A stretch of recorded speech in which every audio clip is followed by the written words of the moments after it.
Making a Murderer, Netflix and chill.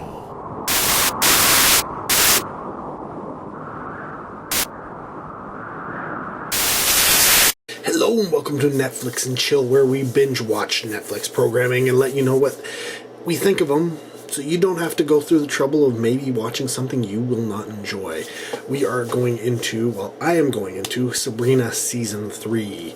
Again, Leslie and everybody else in the household did not continue on from their first few episodes of Season 1, so I've been going at it solo.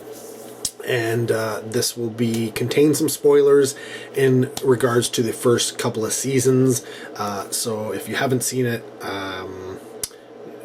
yeah, just go watch my previous videos about those, then decide if you want to watch it, or watch the Season 1, then decide if you want to watch it, and then, you know what it means, because Season 2 has spoilers for Season 1, so, yeah, whatever. Anyways, we're going into Season 3. And what does Season 3 start off with? Yes, Sabrina is essentially the new leader of Hell. Satan has been defeated. Her father has been defeated. And she is now the leader of Hell. So, well, first season had her more in regular school. Season 2 had her more in witch school. Season 3 adds into the fact that she's not really in regular school, though she does show up every once in a while. She does still work with the Coven, but for the most part, she's dealing with hell issues, right? Well, if you're the leader of Hell, you kind of deal with hell issues. So there's a little bit of that, of learning the ropes of hell and such. And of course, with Satan being essentially defeated and locked, we'll call him locked up, for lack of a better word, Lilith is kind of her, I wouldn't call her right hand necessarily, but she becomes the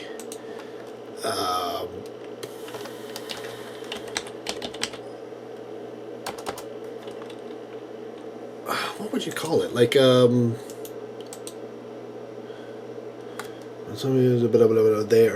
they're shoot. I'm lacking the words right now as to what you would call these people. You would call them, shoot. You would call them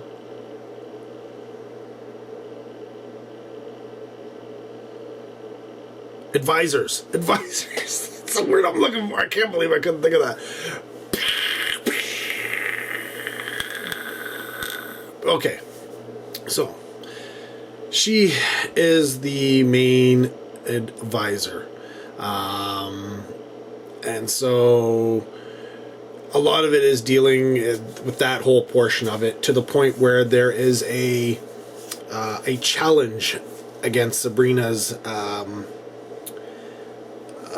ability to be the leader of Hell. And so she is challenged by Caliban, played by Sam Corlett. Now, Sam Corlett had done pretty much nothing before this show, but he's now gone on to be into Vikings Valhalla, the new Vikings show, where he plays Leif Erikson. And so a good portion of this season is Sabrina and Caliban kind of going through quests to retrieve objects, and whoever's the first one to get, the objects is going to be now the new leader of Hell. Apparently, it's just that easy. You want to you want to rule Hell. You just got to beat somebody in finding some objects. Who thought she didn't even have to defeat Satan? She just had to beat him. Well, whatever. But that was neither here nor there. So you've got this whole thing going on, but where does that leave everybody else, right? Because if she's doing this whole stuff and Lilith is helping her, then what's going on in regular life, right? Of course, well, Nicholas is obviously kind of not going to be able to help her because he's kind of dealing with the Satan thing. Ambrose could be helping her, of course. So Ambrose is always a mainstay. He's always the guy to go to. Apparently, he knows everything. Honestly, the guy must have read and has a photographic memory with the amount of stuff he apparently knows. But yeah, so what's going on with the main people? Well, the main people, they've got to deal with... See, apparently because of their coven worshipping Satan, you know, like he was the father, the dark father, and that's where they drew their power, so he gave his powers to them, sort of, you know. It was like, you call on Satan to give you power and strength. Well, now that Satan is all, like, non-existent, essentially, and not the leader of hell, they're finding that they don't have any powers, or the powers are dwindling. So, not only are they having to deal with that fact and trying to come up with a way of keeping their coven together, it seems a bunch of pagans have moved into town and they're trying to set about some real nasty stuff. Yes, so they worship a different god, an older god. And some of them are, I would almost call them godlike themselves.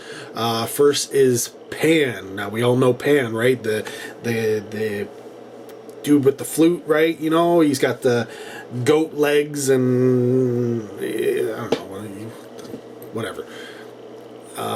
For some reason I'm totally blanking on what kind of creature he's supposed to be. But yeah, that's played by Will Svensson, who has had a few roles here and there, nothing really worthy of necessarily genre work, but he was Philo Barnum in The Greatest Showman, you know, that musical that came out a few years back. So he plays Pan. Another person who is important in terms of the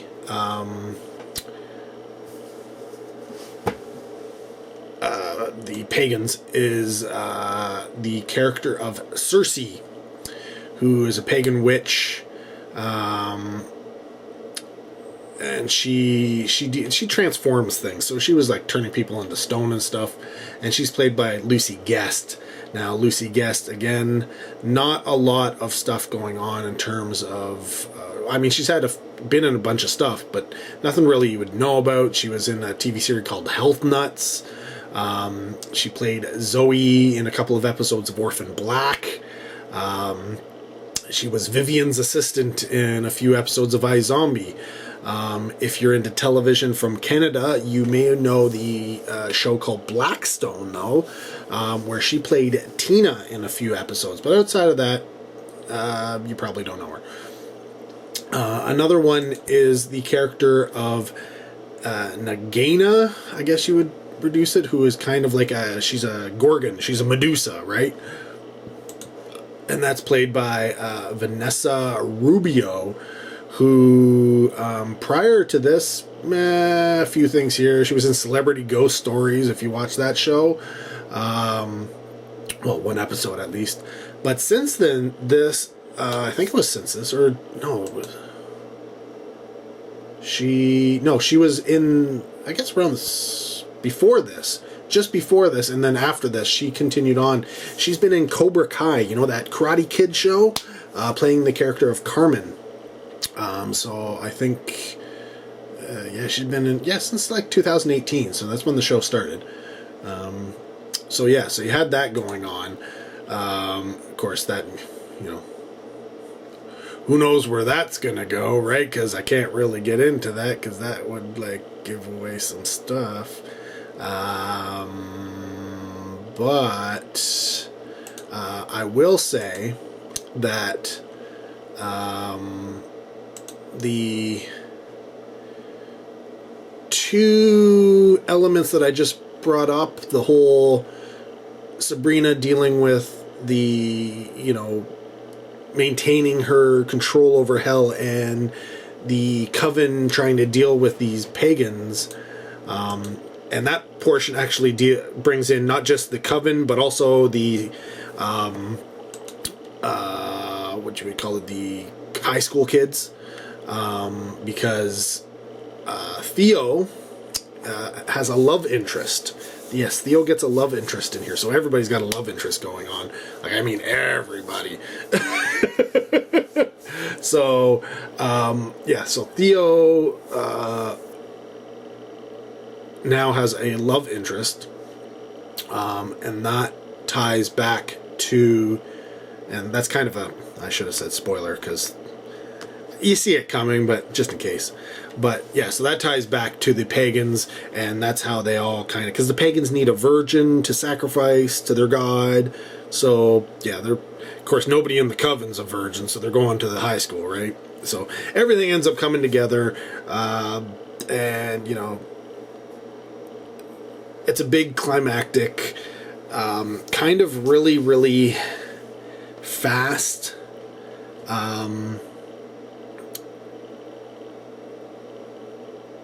Conclusion to the season. It comes up, it has this big climactic, oh my god, the world's gonna end, and then in like, I think it's like 1 or 2 episodes, it gets all wrapped up, and I'm like, wow, okay, so I was following you, and everything was good. It was like good pacing, and then all of a sudden you kind of lost the season and decided to just wrap it all up. And of course the season does end with a little, you know, continuing on. So, you know, there's a fourth season, I guess you would call it. But yeah,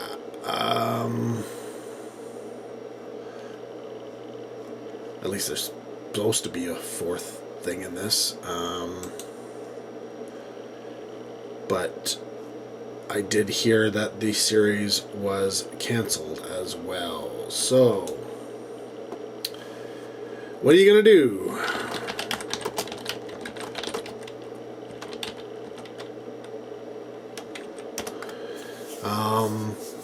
So yeah, so there's supposed to be